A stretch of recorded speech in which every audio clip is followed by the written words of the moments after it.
the channel. Hope you're all well and having a great day.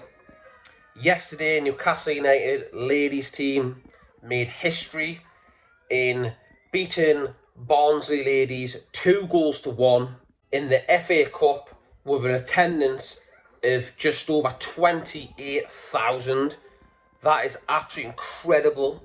I think we played, was it May? I think we played, and we won 4-0. I think it was Alnwick Town. That already smashed the record. That was 22,000. So they've eclipsed that by 28,000. It's just amazing to see. The women's football is on the path now, because in the past it wasn't really, in my opinion, it wasn't recognised enough. It wasn't the same as the men's game. It was basically second fiddle. That's what I think, anyways. But now you're starting to see a lot of women's football being shown more on the telly, on Sky Sports. They're talking about it more, they're doing more, promoting it more, and rightly so. You know what I mean? There's no difference between the women's game and the man's game. Everyone's equal. And the fact that even Amanda Staveley yesterday, before the game, done an amazing speech in the changing rooms and the dressing rooms of the players. I think that was a lovely touch from her, to say how proud she was of the players and the achievements the manager's done, Betty Lanley and everyone else. What they've done in the last year since the takeover is unbelievable. Newcastle United ladies in the lower divisions, they want to get into the Premier League as quick as they can, but also what Staveley said in that statement in the dressing room was, yes, we want to be there, but just think of the now. You know, that'll come in time. Don't rush it.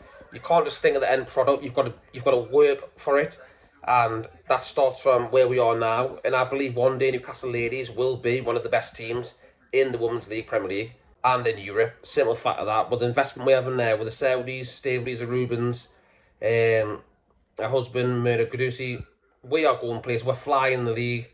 The women's team's flying as well, winning games. It's unbelievable. Newcastle were 1-0 down at half-time after Emily Pierpont scored a goal. Barnsley inside 15 minutes. And then in the second half, Georgia Gibson got the equaliser with an absolute screamer, equalising from a 30-yard strike. Minutes later, Shauna Wilton scored a long-range effort right in the back of the net. That was 2-1. Amazing stuff. Quick concession goals. They came from 1-0 down to win 2-1. Unbelievable stuff. It's just unreal. They came back, they showed grit and determination, they won the game. 28,000 capacity at St James Park for the women's team. Unbelievable stuff. This women's team's going places, and I'm so excited to see them where they go for the rest of the season and for the future, to see where they can get in the long term. Betty Langley came out as well and says, it's about empowering other women and little girls who are sitting in the crowd watching. That statement itself says it all. There could be a little girl there now who's watching this game and inspired by it, who wants to go training and gets picked one day for Newcastle, and then she'll look back on this and think, wow, I'm here, I'm playing in front of these 28,000 stadium. It's just incredible. So dreams will come true. There will be people out there in that crowd probably who will play for Newcastle now and older, but it's all about empowering young people, giving them a drive and a purpose to get out the house and do something they love, and to become one day a professional football player. So I want to say well done to the Newcastle Ladies team for yesterday. Excellent performance, and yeah, you should be proud of yourselves. Well done, lasses. Yesterday marked the 11-year anniversary of Gary Speed's death. This man is missed by not just Newcastle United and other clubs like Leeds. He's missed by the world. He was a true leader in the game, a very good professional, a very great character, a great player, a leader, an inspiration to others. And it's so sad what happened to him 11 years ago, you know what I mean? Very sad indeed. So rest in peace, Gary Speed. Gone but never ever forgotten. We love you, you know what I mean? You're an absolute legend for this club. God bless your soul. And as well, tomorrow night, England play Wales, so that'll be like a kind of like dedication to Gary Speed, because he played for some English clubs, but he was Welsh, a very proud Welshman.